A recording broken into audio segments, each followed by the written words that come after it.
नमस्कार दोस्तों। दोस्तों, मैं एक सीरीज शुरू कर रहा हूं जिसमें वास्तु के नाम पर जो भ्रम फैलाए जा रहे हैं उसके बारे में मैं जानकारी देने की कोशिश करूंगा। मेरे अनुभव के आधार पर दे रहा हूं जानकारी, है ना। तो मुझे उम्मीद है कि आपको पसंद आना चाहिए। सबसे पहले मैं इसमें वीडियो में बता रहा हूं ब्रह्म स्थान के बारे में। मुझे कई बार लोगों के कॉल आते हैं, व्हाट्सएप मैसेज आते हैं, कई बार कमेंट्स भी आते हैं, सब ब्रह्म स्थान के बारे में बताइए, हम ब्रह्म स्थान कैसे निकालें। अब मैं तो देखता हूँ कई विद्वान मित्रों के कि वो ब्रह्म स्थान, अति ब्रह्म स्थान, अति मर्म स्थान, मर्म स्थान, पता नहीं अलग नाम से बनाते हैं। नहीं, ब्रह्म स्थान कोई बहुत माइन्यूट उस पर आ गए। अब मर्म स्थान एकदम मतलब पता नहीं मर्म स्थान से होगा क्या। मुझे एक और चीज़ समझ नहीं आती, मर्म स्थान, अति मर्म स्थान से होगा क्या। देखिए, पुराने जमाने में जो घर बनते थे उसमें क्या था कि दिशाएं जो भी हों, आसपास कमरे होते थे। उसमें तय था कि उत्तर दिशा में खजाना यहाँ रहेगा, शयन कक्ष यहाँ होगा, दवाइयाँ यहाँ होंगी, प्रसूति यहाँ होगी, स्नान घर, दही मंत्र, ऐसे अलग अलग बने हुए थे। इसमें शौचालय भी आ गया, जबकि इसके पहले जब ये शास्त्र नहीं, उसके पहले लोग जंगल में जाते थे। ठीक है, एक कमरा बनाया और जा रहे हैं, ठीक है ना। और इसमें कहीं पर भी अंडरग्राउंड टैंक के बारे में जानकारी नहीं है, वो सार्वजनिक जगह पे होता था, कुआ हुआ। अब इसमें ये कमरे बन गए आसपास और बीच में आंगन होता था। आंगन होता खुला होता था, इसलिए ब्रह्म स्थान हल्का रहना चाहिए, खाली रहना चाहिए। एक मानसिकता बन गई कि ब्रह्म स्थान ऐसा होना चाहिए। ठीक है, अब जब बने कमरे से बीच में आंगन खाली है तो आंगन हल्का रह गई। अब जो बनावट हो रही है पूरी दुनिया में, भारत में 95% तो हो गई होगा, ये 100% नहीं कहता हूं मैं, 95% कि आसपास खुली जगह है और बीच में घर बन रहा है। आपको अपनी कार रखने के लिए, पार्किंग के लिए, लॉन बनाने के लिए आसपास खुली जगह है, दिशा कोई भी हो, बीच में आपका घर बन रहा है, यानी आपका घर ही ब्रह्म स्थान में बन रहा है। इस स्थिति में ब्रह्म स्थान में डाइनिंग रूम भी आ जाएगा, ड्राइंग रूम भी आ जाएगा। ठीक है कि नहीं, कोई भी कमरा आ सकता है, दीवार भी आ जाएगी।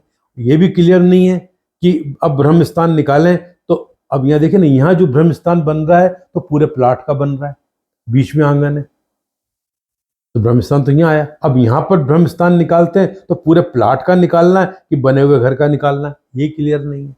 बहुत से विद्वान बोलते हैं पूरे प्लाट का निकालो। अभी मुझे एक इंग्लैंड से एक ने भेजे थे, उसने 2 लोगों से वास्तु कराया। एक ने पूरे प्लाट का लेके ब्रह्म स्थान निकाल के दिया और दूसरे ने घर का निकाल के दिया। उनने बोला, सर बताइए कि मैं कौन सा सही मानूं। उस पर हमने वीडियो बनाया है, 5-7 दिन पहले वीडियो अपलोड हुआ है वो, तो वीडियो बनाया हमने।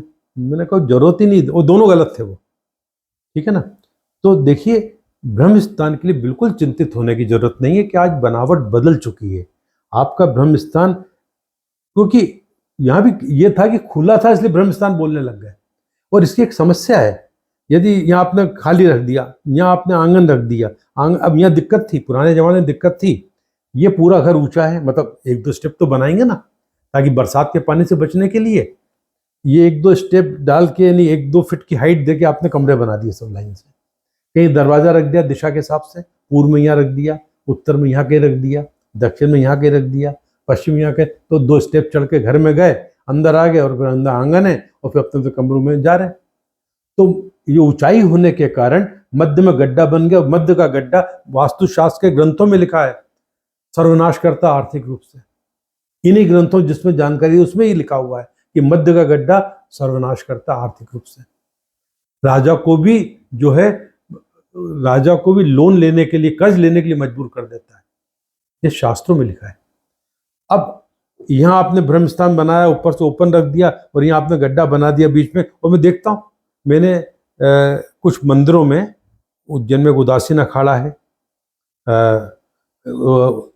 नरसिंह घाट के सामने पिपली में एक उदासीन अखाड़ा था, जिनके मंदिर पूरा बना हुआ पूरा, और बीच में उन्होंने रखा था खुला और 6 इंच नीचा था, सबके वो बंद करवाया, तब उनकी आर्थिक स्थिति में तब बहुत मतलब बेकार, बिना उसके खर्चा बहुत हो रहा था, पैसे की बहुत बर्बादी होती थी। मैंने ठीक कराया दोनों जगह, ब्रह्म स्थान का वो गड्ढा बंद करवाया, 6 इंच का था। ठीक है ना, ताकि वो पानी ऊपर से आता था तो इसमें इकट्ठा होकर फिर नाली से निकल जाता था।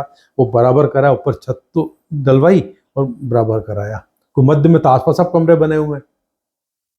तो दोस्तों, ब्रह्म स्थान को लेकर बिल्कुल निश्चिंत रहिए। ब्रह्म स्थान को लेकर आपको चिंतित होने की जरूरत नहीं है। कोई ब्रह्म स्थान होता है, पर मकान बनाने के लिए चिंता करने की जरूरत नहीं है। और मर्म स्थान, अति मर्म स्थान सब फालतू की बातें हैं, ठीक है ना। अब अगले सीरीज में, अगले एपिसोड में आपको और कुछ जानकारी इस तरह दूंगा कि जो भ्रम फैलाए जाते हैं उनके बारे में। मुझे उम्मीद है वीडियो आपको पसंद आई होगी। नमस्कार।